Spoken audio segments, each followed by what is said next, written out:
Hello गुल्ला तनी प्रणाम करतनी नमस्ते। आप सब कैसन बनी जा? जरूर ठीक ठाक होगा अब जा। और हम तो दुआ करे तनी कि जो जहाँ रहे ठीक रहे, मस्त रहे, स्वस्थ रहे। और आज हम उपस्थित बानी एक कन्यादान गीत लेके, जो कि बड़ा ही दर्द से भरा बा। और एक बेटी का कन्यादान जो होता है वो तो दर्द से भरा होता ही है।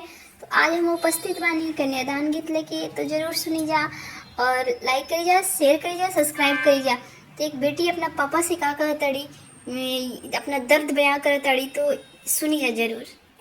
अरे चलली कौन हो बेटी, पापा जागे जब बैठे।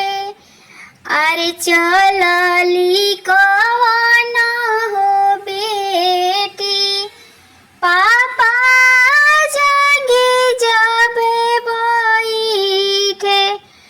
अरे आजुए छोड़वनी पापा जी, जन्म के हो फिकरिया।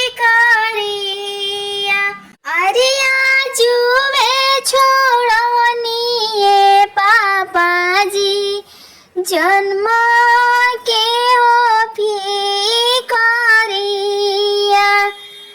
अरे आजुए धरवनी पापा जी, कौन दूल्हा के संगवा। अरे आजुए धरवनी पापा जी, कौन दूल्हा के संगवा। अरे पापा की रोवता हो लोगवा, गंगा बढ़ी आईली। अरे अम्मा की रोवता ये लोगवा, पटोरवा भिंजी हो गईले। अरे अम्मा के रोवता ये लोगवा, पटोरवा भिंजी हो गईले। अरे आजुए छोड़वनी चाचा जी, जन्म के हो फिकिरिया।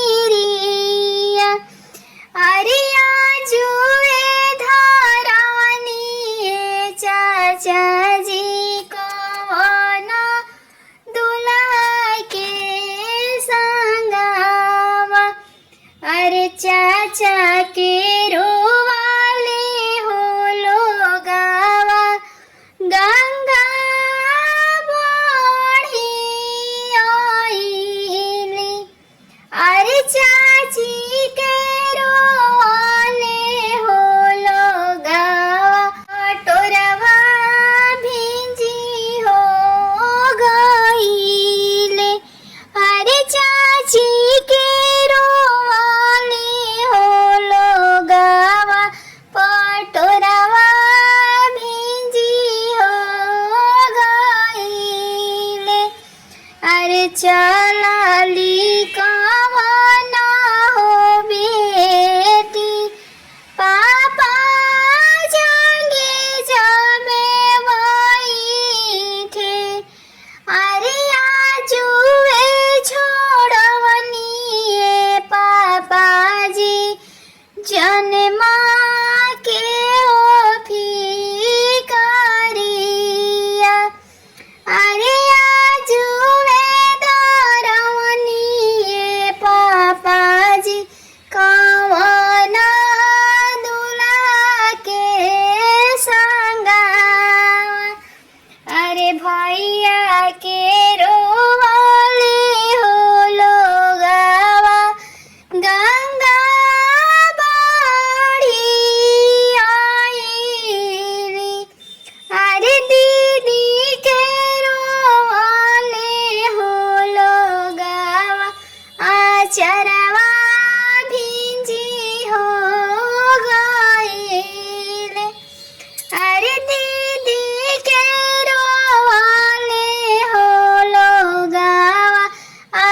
करवा